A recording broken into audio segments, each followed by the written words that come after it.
जो कि भारत के इतिहास से जुड़ा हुआ है। कई बार हम इतिहास को पढ़ते हैं, पढ़कर आगे चले जाते हैं और इतिहास को फिर भूल जाते हैं। लेकिन अगर आप दिमाग पर जोर डालेंगे और इतिहास की कुछ बातों पर दोबारा से सोचने की कोशिश करेंगे तो आपको बहुत कुछ ऐसा मिलेगा जो आपको शायद हैरान कर दे।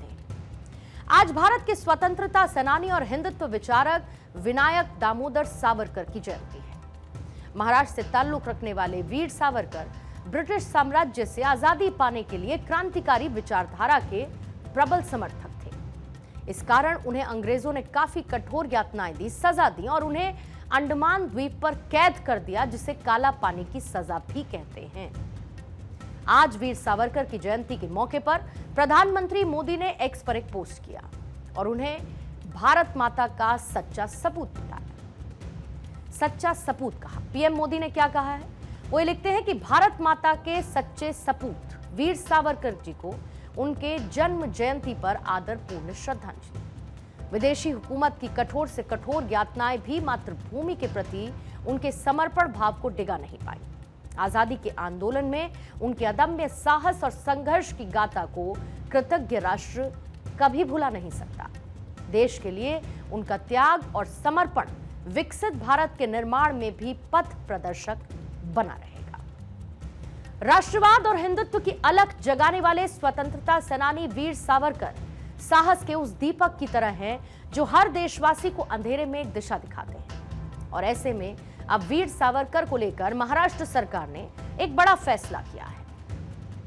मुख्यमंत्री देवेंद्र फडणवीस ने कहा है कि स्वतंत्रता सेनानी वीर सावरकर की बैरिस्टर डिग्री जो अंग्रेजों ने छीन ली थी, उसे बहाल करने का औपचारिक प्रयास किया जाएगा और उन्हें मरणोपरांत बैरिस्टर की उपाधि प्रदान की जाएगी। अब महाराष्ट्र सरकार के इस कदम को लेकर सियासत गरमाई, जहां पर शिवसेना उद्धव गुट के नेता संजय राउत ने कहा कि हम इस फैसले का स्वागत करते हैं, लेकिन अब तक वीर सावरकर को भारत रत्न क्यों नहीं दिया गया? इस सवाल का जवाब भी सरकार को देना चाहिए। अब ये सरकार इतने 10 साल के बाद बैरिस्टर जी की, सावरकर जी की जो पदवी है वो अगर ला रही है तो हम उनका स्वागत करेंगे, जरूर स्वागत करेंगे। लेकिन हमारी ये मांग है, डिग्री तो आएगी, वो तो कागज़ का टुकड़ा है अभी, लेकिन बैरिस्टर साहब, सावरकर साहब को हमने ये कहा है कि उनको भारत रत्न देकर उनका सम्मान आप क्यों नहीं कर रहे हो? अभी कल भी पद्मश्री, पद्म भूषण, पद्म विभूषण, भारत रत्न सबको दे दिया, तो हमारे वीर सावरकर को आप भारत रत्न कब देंगे? उद्धव ठाकरे और उनके नेताओं को वीर सावरकर जी पर बोलने का क्या अधिकार है? राहुल गांधी के गोद में बैठने वाले ये लोग जब राहुल गांधी बार बार सावरकर जी का अवमान कर रहे थे तो मुंह पर इनके कोई काली पट्टी बांधी थी, क्या खामोशी का कारण था? क्या बाला साहब होते तो क्या गांधी परिवार को छोड़ते सावरकर जी के बारे में जिस प्रकार की अभद्रवाणी का प्रयोग किया? और अब ये सिखा रहे क्या करे क्या न करे। सावरकर जी इस देश के लिए उनकी जो शहादत है, उन्होंने जो संघर्ष किया, ये देश कभी भूल नहीं सकता।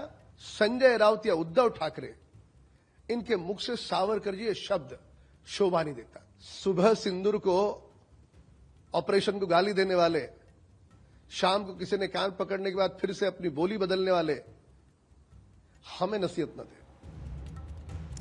अब मैं आपको एक छोटी सी बैक स्टोरी सुनाना चाहती हूं, जिससे आपको ये पता चलेगा कि वीर सावरकर की डिग्री वाली कहानी आखिर क्या है। अब इसे आप ऐसे समझ सकते हैं कि वीर सावरकर ने नासिक के शिवाजी हाई स्कूल से पढ़ाई की और इसके बाद पुणे के फर्ग्यूसन कॉलेज से बीए की डिग्री हासिल की।